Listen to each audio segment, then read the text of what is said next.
আচ্ছা, আপনি কি করেন? আমি আমি তো রান্না করি। সকালে, দুপুরে, রাইতে সব সময় আমি রান্না করি। সপ্তাহে 7 দিনই আমি রান্ধি।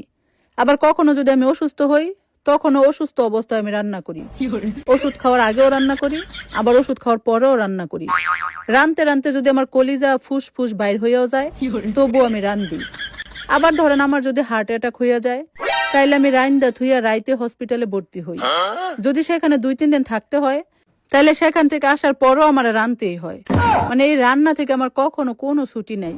এই যে সবাই ছুটি পায় না বিভিন্ন অকেশনে, সাপ্তাহিক ছুটি, ঈদের ছুটি, কিন্তু আমার কোনো ছুটি নাই। তখন আমার আরো বেশি বেশি করে রান্না করতে হয়।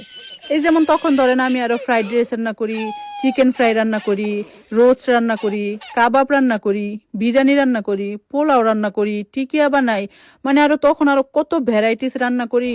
ভাই, এই রান্না থেকে আমার ছুটি নেই। আমি শুধু রান্ধি আর রান্ধি।